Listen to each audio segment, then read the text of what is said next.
আজকে আমি আপনাদের সাথে একটি কোটি টাকার বিজনেস প্ল্যান শেয়ার করব। আপনি এই ভিডিওটা স্ক্রল করলে এর নিচে আরেকটা ভিডিও পাবেন, এরপরে স্ক্রল করলে আরও একটা ভিডিও পাবেন। আমি জানি না ওই ভিডিওগুলো আপনার লাইফ চেঞ্জ করে দিবে কিনা, বাট এই ভিডিওটা যদি আপনি মনোযোগ সহকারে দেখেন, আমার যে কোটি টাকার বিজনেস প্ল্যান, এই বিজনেসের ওনার হয়তো আপনি হয়ে যাবেন। পৃথিবীর মধ্যে সবচেয়ে কঠিন কাজ হচ্ছে অন্যের পকেট থেকে টাকা নিয়ে আসা তার হাসি মুখে। আর এই হাসি মুখে টাকাটা আপনাকে কখন দিবে? যখন আপনি তাকে কোনো বেটার কিছু সার্ভিস দিতে পারবেন। আর এই সার্ভিসের পরিমাণ যত বেশি মানুষের জন্য হবে, আপনার ব্যবসা তত বড় হবে। আমাদের আজকের যে বিজনেস প্ল্যান, এই বিজনেস প্ল্যানে আপনি হয়তো কোটিপতি হয়েও যেতে পারেন। এছাড়াও এই বিজনেস প্ল্যানে আপনি পাবেন মানুষের দোয়া। তো আমাদের বিজনেস প্ল্যানটা কি? আমাদের বিজনেস প্ল্যান হচ্ছে কাওরান বাজারের একটা অল্টারনেট নিয়ে আসা। কাওরান বাজার বাংলাদেশের মধ্যে একটি পাইকারি বাজার, এই রকমের আরও শত শত পাইকারি বাজার বাংলাদেশের বিভিন্ন জায়গায় আছে। খুব বেশি দিন হয় নাই, অল্প কিছুদিন আগে আপনারা ইন্টারনেটে একটা ভিডিও দেখে থাকতে পারেন, যেই ভিডিওতে কৃষক তার ক্ষেতে ক্যাপসিকাম চাষ করে মনে হয়েছে যে তার জীবনের সবচেয়ে বড় ভুল করেছে। তার ক্যাপসিকামের ফলন ছিল প্রচুর, কিন্তু সেই ক্যাপসিকাম তিনি বিক্রি করতে পারতেছিলেন না। পরিশেষে ওই ক্যাপসিকাম তিনি কাওরান বাজার নিয়ে আসেন। কাওরান বাজার এসে পড়েন সিন্ডিকেটের দখলে। এই সিন্ডিকেট পার হয়ে তিনি ক্যাপসিকাম বিক্রি করতে পারেননি, যার জন্য তিনি আবার তার এলাকায় ফিরে গেছেন। মোট কথা হচ্ছে, কৃষক তার সবজি ফলাচ্ছে, কিন্তু সেই সবজির ন্যায্য মূল্য পাচ্ছে না। আমি, আপনি, আমরাও কিন্তু ন্যায্য মূল্যে কোনো কিছু কিনতে পারতেছি না। বাজারে যখনই যাই, প্রত্যেক দিন গেলেই দেখি যে বাজারে দ্রব্যমূল্যের দাম বাড়তেছে। আচ্ছা, এই ব্যাপারটা কি আমরা স্কিপ করতে পারি?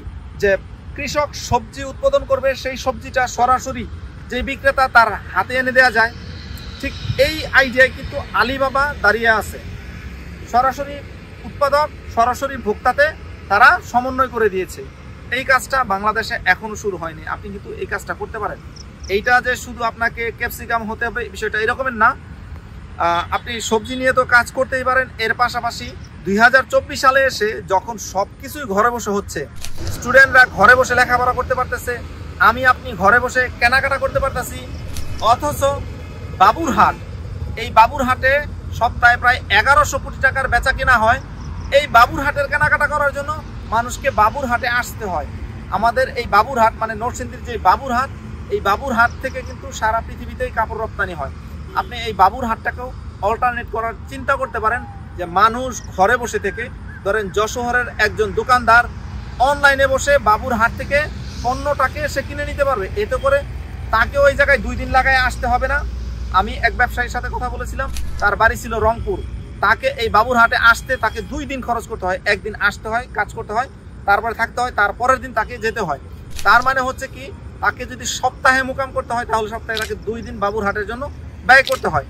এই ব্যাপারটা যদি তিনি ঘরে বসে থেকে করতে পারেন, তাহলে তার 2 দিন সময় সাশ্রয়ী হয়ে যায়। আর বাবুরহাটে যেহেতু সপ্তাহে প্রায় 1100 কোটি টাকার লেনদেন হয়, এই সংখ্যাটা কিন্তু ডেফিনেটলি হিউজ। আমি বাবুরহাটের কথা বলছি, আমি কাওরান বাজারের কথা বলছি। আপনি চিন্তা করেন এই রকমের আর কি সমস্যা আছে, যেই সমস্যাটা আপনি চাইলে সলভ করতে পারেন এই প্রযুক্তির সহায়তায়। আমি একজন ওয়েব ডেভেলপার হওয়ার সুবাদে আমি অনেক সময় অনেক ক্লায়েন্টের কল পাই। তেমনই আমি একটা কল পেয়েছিলাম একটা গার্মেন্টস ইন্ডাস্ট্রির মালিকের।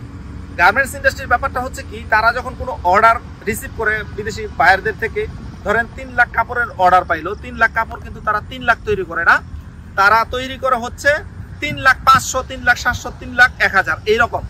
এই অতিরিক্তটা তৈরি করে এর কারণ হচ্ছে যেন ওই যে রিজেক্টগুলো হবে, রিজেক্টগুলো যেন কভার করা যায়।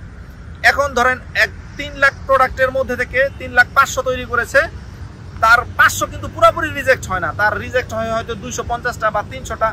অতিরিক্ত প্রত্যেকটা শিপমেন্টেই আরও 200-500 কাপড় কিন্তু তার বেশি থাকে। গার্মেন্টস বা অর্ডার ভেদে এটা আরও অনেক বেশিও হতে পারে, আবার কিছু কমও হতে পারে।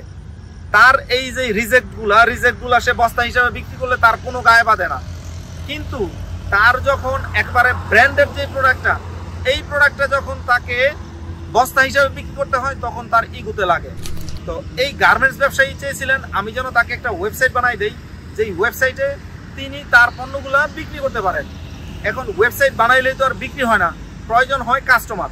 আপনি এমন একটা প্ল্যাটফর্ম তৈরি করেন, যেই প্ল্যাটফর্মে একজন সবজি বিক্রেতা সবজি বিক্রি করতে পারবে, একজন কাপড় বিক্রেতা তার কাপড় বিক্রি করতে পারবে, একজন গার্মেন্টস ইন্ডাস্ট্রির মালিক তার যেই পণ্যগুলো আছে সেই পণ্যগুলো বিক্রি করতে পারবে।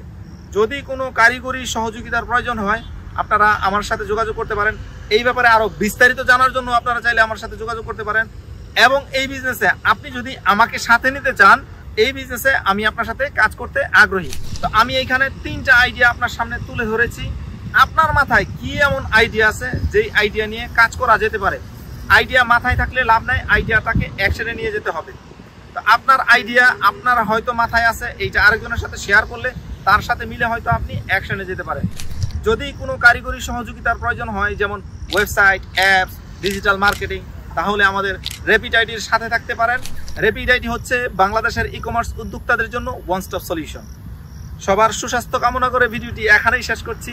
সবাই ভালো থাকবেন, সুস্থ থাকবেন। আল্লাহ হাফেজ।